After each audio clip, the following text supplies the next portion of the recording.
ಸಂಸತ್ ಗಲಾಟೆ ಕೈ ಕುತಂತ್ರ ಆರೋಪ ವಿಚಾರಕ್ಕೆ ಸಂಬಂಧಪಟ್ಟಂತೆ ಇವತ್ತು ಧಾರವಾಡದಲ್ಲಿ ಜಮೀರ್ ಅಹಮದ್ ಖಾನ್ ತಿರುಗೇಟನ್ನು ಕೊಟ್ಟಿದ್ದಾರೆ.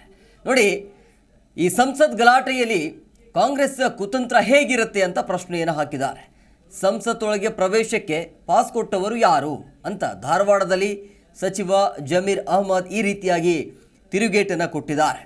ಇದರಲ್ಲಿ ರಾಜಕೀಯ ಮಾತನಾಡಲು ನಾನು ಇಷ್ಟಪಡೋದಿಲ್ಲ. ಸಂಸತ್ ಗಲಾಟೆಯ ಪ್ರಕರಣದಲ್ಲಿ ಭದ್ರತಾ ವೈಫಲ್ಯ ಆಗಿದೆ.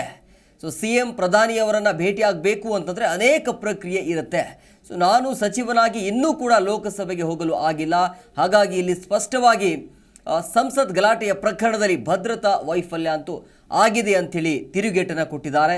ಹಿಂದೆ ಸಂಸತ್ ಗಲಾಟೆಯ ವಿಚಾರವಾಗಿ ಮಾತನಾಡಿದರು. ಇದ್ದಕ್ಕಿದ್ದಾಗೆ ಒಬ್ಬ ಅನಾಮಿಕ ಯಾವ ರೀತಿಯಾಗಿ ಒಳಗಡೆ ನುಗ್ಗಿದ್ರು ಅನ್ನೋದನ್ನು ಕೂಡ ನೀವು ನೋಡಿದರೆ. ಹಾಗಾಗಿ ಸಂಸತ್ ಗಲಾಟೆಯಲ್ಲಿ ಕಾಂಗ್ರೆಸ್ ಕುತಂತ್ರ ಅನ್ನುವಂಥ ಆರೋಪ ಆಯಿತು. ಆ ಆರೋಪಕ್ಕೆ ಸಂಬಂಧಪಟ್ಟಂತೆ ಮಾತನಾಡಿದರು. ಕಾಂಗ್ರೆಸ್ ಕುತಂತ್ರ ಹೇಗಿರುತ್ತೆ ಅಂತ ಪ್ರಶ್ನೆಯನ್ನು ಹಾಕಿದ್ದಾರೆ. ಸಂಸತ್ತೊಳಗೆ ಪ್ರವೇಶ ಮಾಡಬೇಕು ಅಂತಂದರೆ ಅಲ್ಲಿ ಪಾಸ್ ಕೊಟ್ಟವರು ಯಾರು, ಜೊತೆಗೆ ಹಲವು ಪ್ರಕ್ರಿಯೆ ಇರುತ್ತೆ. ಅದೆಲ್ಲವೂ ಗೊತ್ತಾಗಲಿಲ್ವಾ ಅಂತೇಳಿ ತಿರುಗೇಟನ್ನು ಕೊಟ್ಟಿದ್ದಾರೆ. ಕುತಂತ್ರ ಹೆಂಗಿರ್ತದೆ? ಪಾಸ್ ಯಾರು ಕೊಟ್ಟಿರೋದು? ಅವ್ರನ್ನ ಪಾಸ್ ಯಾರು ಕೊಟ್ಟರು?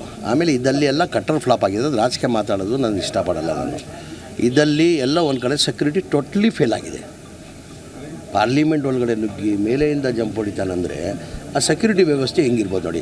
ಈಗ ನಾವು MLA ಆಗಿ ಮಂತ್ರಿಗಳು ಆಗಿ ಈಗ ಪಾರ್ಲಿಮೆಂಟ್ ಹೋಗಬೇಕಾದ್ರೆ ಹತ್ತಾರು ಪ್ರೊಸೀಜರ್. ಅದು ಹೆಂಗೆ ಹೋಯ್ತಂತ ಪ್ರಶ್ನೆ. ಆ ಹುಡುಗ ಹೆಂಗೆ ಒಳಗಡೆ ಹೋದ ಅಂತ. ಈಗ ನಾವುಗಳೇ ಈಗ ಮುಖ್ಯಮಂತ್ರಿಗಳು ಪ್ರಧಾನಮಂತ್ರಿಗೆ ಭೇಟಿ ಮಾಡೋಕ್ಕೆ ಹೋಗ್ತಾರೆ. ಭೇಟಿ ಮಾಡೋಕ್ಕೆ ಹೋದರೆ ಪ್ರೊಸೀಜರ್ಗಳು ಅಷ್ಟಿಷ್ಟಿಲ್ಲ.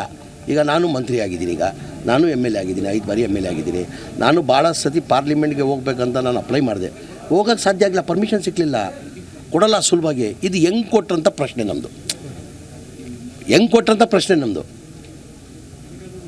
ಈಗ ಒಂದು ಒಬ್ಬ ರಾಜ್ಯದ ಒಂದು ಮಂತ್ರಿ ಅಲ್ಲಿ ಪಾರ್ಲಿಮೆಂಟ್.